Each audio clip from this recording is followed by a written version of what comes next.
네, 문재인 대통령이 윤석열 검찰총장에 대한 징계안을 제거했죠. 문 대통령의 제거로 윤 총장에 대한 정직 2개월 처분은 즉각 효력을 발휘하게 됐습니다. 한편 문 대통령에게 징계안을 보고한 추미애 법무부 장관이 사의를 표한 것으로도 확인이 됐는데요.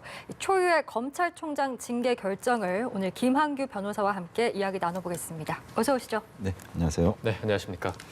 오늘 이 사안과 관련해서 굉장히 많은 소식이 쏟아지고 빠르게 진행된 부분이 있어서 시간별로 조금 정리를 해서 살펴보도록 하겠습니다.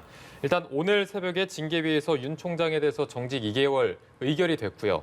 오후 5시쯤에 추미애 장관이 청와대를 찾아가서 문재인 대통령을 만났습니다. 이 징계안에 대해서 보고를 하고 제청을 하고 또 문재인 대통령이 즉각 제거하면서 지금은 효력이 발휘된 상태고요. 오늘 굉장히 제각까지 빠르게 전격적으로 이루어졌는데 오늘 사태 어떻게 보셨습니까? 네, 일단 이제 검찰총장에 대한 어떤 징계 자체가 우리 헌정사상 최초의 일이기 때문에 네. 이번 사안에 대해서는 어떻게 보면 굉장히 신속하게 그리고 어저께 징계위원회도 사실 거의 새벽까지 진행되지 않았습니까? 네네. 다른 징계 사안 같은 경우는 한 번 더 기일을 잡아서 예를 들면 다음 주에 진행할 수 있는데 그 새벽까지 진행했다는 것은 우회적으로 이 윤 총장에 대한 징계 절차를 빠른 시일 내에 결론 내리겠다. 그러면 당연히 오늘 수순으로 문재인 대통령은 제가 즉 바로 그 징계 결론을 내겠다 이런 취지였거든요. 예. 네네. 어떻게 보면은 지금 윤석열 총장에 대한 징계 문제로 인해 사실은 뭐 국민들 간에도 상당히 국론 분열이 있고 이것이 계속 시간이 지연되게 되면은 계속 이 분열이 확산될 우려도 있기 때문에 아마 정부 입장에서는 조속히 이 문제를 덮고 가겠다. 이런 취지로 오늘 해석이 됩니다. 예. 그리고 제가와 함께 새롭게 전해진 소식이 있었습니다. 추미애 장관이 문 대통령에게 이 자리에서 사의를 밝혔다라는 소식이 들어왔는데 일단 문 대통령은 숙고해서 사의를 수용할지 결정하겠다라고 밝힌 상황입니다. 추 장관의 사의 표명은 좀 어떻게 보셨습니까? 일단은 추미애 장관 입장에서는 이제 윤석열 총장에 대한 징계로 본인이 지난 올 1년 동안 진행했던 검찰 개혁의 과제가 마무리되었다. 이런 어떤 정치적 메시지를 던진 거고요. 예. 그리고 또 정치적 입장에서는 자칫하면은 윤석열 총장만 징계로 끝나게 되면 윤석열 총장이 윤석열 총장만 피해자 아니냐 또 이런 여론이 또 확산될 우려를 또 정치권에서는 막겠다. 그리고 또 장관과 검찰총장의 공동 책임 아니냐 또 이런 여론을 만들려는 어떤 정치적 속셈도 좀 있어 보입니다. 네. 윤 총장 측도 추 장관의 사의와 관련해서 즉각 또 입장을 표명을 했습니다. 추 장관의 사의와 상관없이 소송을 진행하겠다 이렇게 밝혔는데 이제 앞으로 좀 어떤 절차를 밟으면서 소송이 진행되게 됩니까? 예, 지난번 직무 배제했을 때와 유사한 절차를 거칠 것으로 예상되는데요. 네네. 오늘 바로 이제 제거가 이루어졌기 때문에 아마 내일이나 모레 정도면은 법원에 이 본안 소송과 그다음에 이제 집행정지 신청, 이 정직 2개월에 대한 정지 신청을 할 것으로 예상됩니다. 그렇게 되면은 한 다음 주 정도면은 신문기일이 열리고요.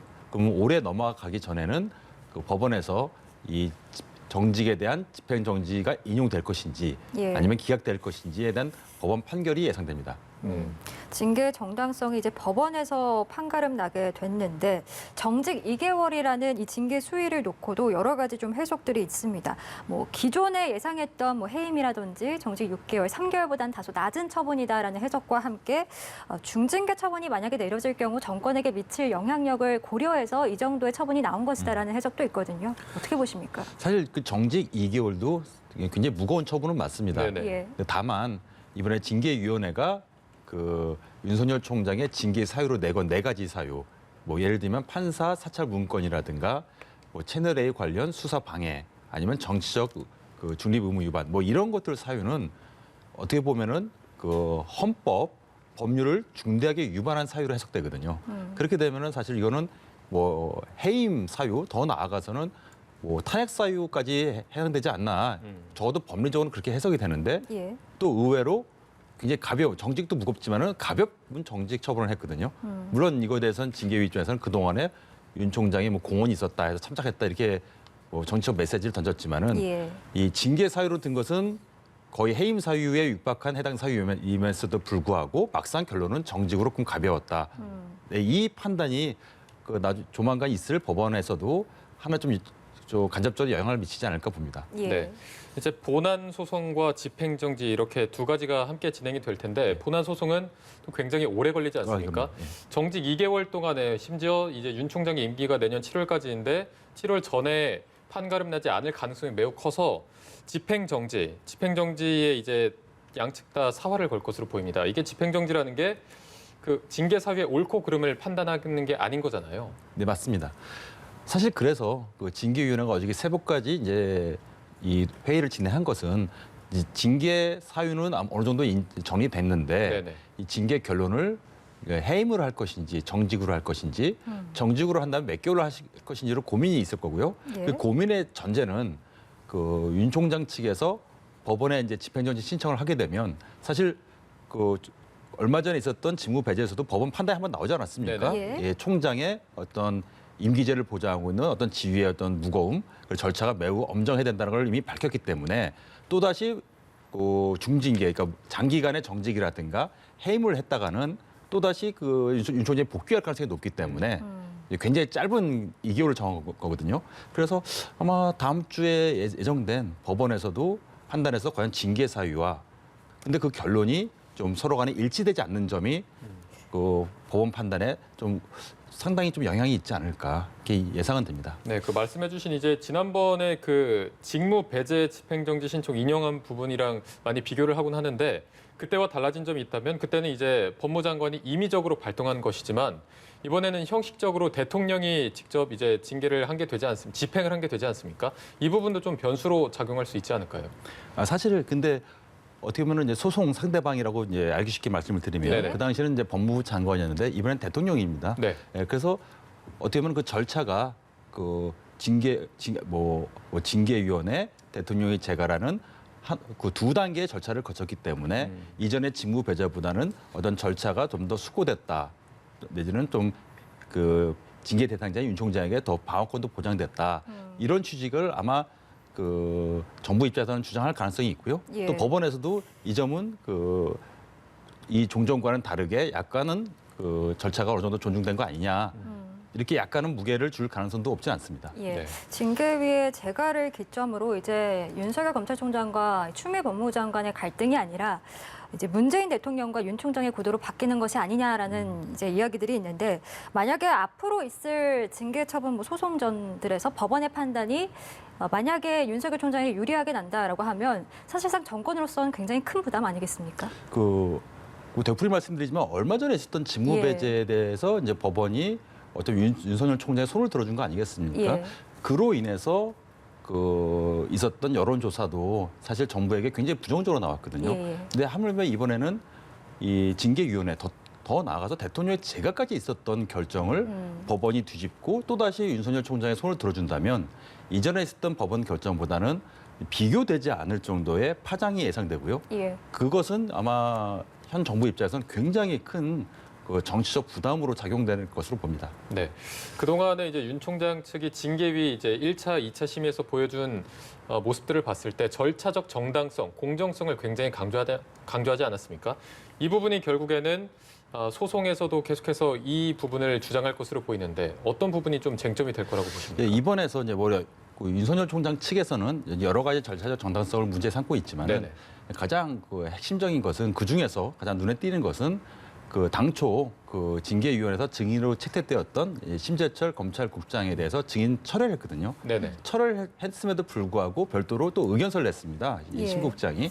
근데 의견서 내용은 그 윤 총장의 어떤 이 징계 사유에 해당된다는 취지의 그 내용을 담은 매우 두터운 의견서를 알고 있는데요. 네. 예, 윤 총장 측은 증인 채택되었다가 철회되었으면 증인으로 나왔으면은 뭐 이에 대해서 뭐 반론을 제기한다든가 반박을 하다든가 이런 기회가 있었을 텐데 그 두터운 의견서만 제출됐고 이에 대해서 제대로 반박할 기회가 없었다. 또다시 그러면은 이 하나의 쟁점도 절차가 제대로 즉 방어권이 보장됐느냐 이 부분도 아마 법원 판단에 어느 정도 영향은 좀 미치지 않을까 봅니다. 예, 앞으로 있을 소송에서 어떤 부분들이 이제 쟁점이 될지 좀 짚어봤는데 이 부분도 좀 짚어봐야 될 것 같습니다. 이제 공수처 설치가 급물살을 타게 되면서 사실상 이제 윤 총장이 이 공수처 수사 대상의 1호가 되는 것이 아니냐라는 이야기들도 나오고 있어서 그 가능성은 어떻게 보시는지도 궁금하네요. 그 공수처가 이제 법이 이제 개정되었기 때문에 이달 말 늦어도 한 1월 상 초반에는 아마 추천위원회가 구성되고 1월 중에는 이제 신임 공수처장이 그 임명이 돼서 아마 2월 중에는 공수처 출범이 될 것입니다. 예. 근데 출범이 되면은 그 현재 그 윤석열 총장에 대해서 이제 매우 비판적인 뭐 시민단체라든가 이런 일각에서 바로 이제 고발이 또 이어질 가능성이 높고요. 근데 공수처 입장에서는 고발이 들어왔으니까 이걸 수사를 할 수밖에 없는 상황에 놓이긴 하는데 또 공수처라는 것이 어떻게 보면은 굉장히 정치적 중립과 어떤 독립성을 보장하기 위한 현 정부의 국정과제 아니겠습니까? 그래서 공수처 입장에서도 그 이런 어떤 정치적으로 굉장히 첨예한 사건을 첫 사건으로 그 맡게 되면은 굉장히 또 부담이 되기 때문에 예. 뭐 수사가 진행되면 진행되는 대로 또 진행되지 않으면 진행되지 않는 대로 또 내년 상반기에도 계속 논란이 이어질 것 같습니다. 네, 어쨌든 논란은 피할 수 없을 것으로 보이고요. 이제 윤 총장의 직무가 정지가 된 거죠. 정직이 된 거죠. 효력이 발생하면서 조남관 차장검사가 이제 대행으로 갈 것으로 보이는데 계속해서 대행으로 가는 건지 아니면 새로운 검찰총장을 이렇게 추대하게 되는 건지 어떤 식으로 진행이 됩니까? 네, 정직 2개월이기 때문에 이제 새로운 검찰총장을 임명하는 건 굉장히 그건 현실적으로 있을 수 없는 일이고요. 네네. 다만 이제 내년 1월 상순경에는 또 다시 검찰 고위 간부에 대한 인사가 있을 것으로 예상되는데요. 근데 조남관 차장 같은 경우에는 이 최근에 어떤 일련의 어떤 이 사태에서 어떻게 보면은 윤석열 총장의 좀 우호적인 어떤 이런 액션들이 많았거든요. 그래서 그 정부 입장에서는 어떤 대검 차장에 대한 인사를 통해서 어떤 검찰 조직을 다시 한번 그 컨트롤이라기보다는 하여간 좀 제대로 좀 정비할 수 있는 그런 인사가 좀 예상이 됩니다. 예. 네. 그리고 윤 총장이 이제 직무에 복귀하면서 챙겼던 뭐 라임 옵티머스 사건이라든지 그 월성 완전 수사 같은 부분들이 좀 동력을 잃을 것이다라는 전망도 나오는데 이런 관련 수사들과 관련해서는 앞으로 좀 어떻게 전망을 하시는지도 네. 궁금하네요. 뭐 특히 이제 월성 원전 수사 같은 경우에는 그 윤석열 총장이 직무 배제되고 이제 복귀하자마자 또 강제 수사 그 담당 공무원에 대한 뭐 영장 수사까지 이어지지 않았습니까? 예. 그래서 공무원들이 구속이 되었는데요. 그러면 이거는 뭐 현재 윤석열 총장이 굉장히 어떤 지휘를 직접적으로 하거나 아니면 굉장히 관심을 기울이는 사건으로 보여집니다. 근데 총장이 물러난 마당에 그러면은 해당 어떤 수사팀 내지는 대전지검이라든가 이런 수사팀 입장에서는 수사의 버팀목이 지금 잠시 없어지게 되거든요. 예. 그러면은 일정 기간은 좀 숨고르기 내지는 또 신규 또 검찰 인사를 통해서 수뇌부가 또 교체될 가능성도 있으니까요. 그 동력을 잃는다라는 표현보다는 좀 숨고르기 내지는 수사 재정비 또 이런 시간을 좀 벌지 않을까 봅니다. 네. 예. 결국엔 이게 좀 크게 보면 검찰 개혁이라는 부분과 맞닿아 있지 않습니까? 그런데 지금까지 보면은 검찰 내부에서는 좀 반발하는 심리가 거센 것 같아서 검찰 내부의 동요는 좀 어떻게 될 것으로 보십니까? 네.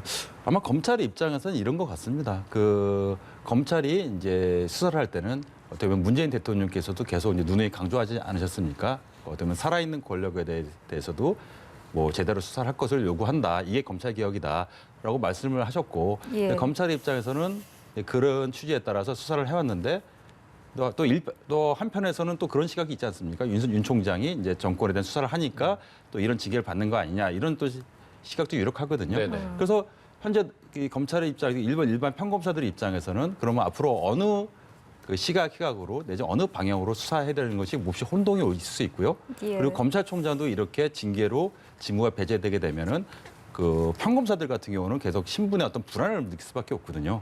그렇게 되면은 오늘도 보니까 서울중앙지검 우리나라에서 제일 큰 지검 아니겠습니까? 예. 이제 부부장 검사들이 벌써 이제 반발하는 그 어떤 이 프로세스에 글을 올렸는데요. 당분간 적어도 윤석열 총장의 이 법원 판단 그 집행정지 신청이 있는 그 법원 판단이 있을 한 1-2주간 동안은 검찰 내부에 어떤 굉장히 또 반발이 있을 것 같고요.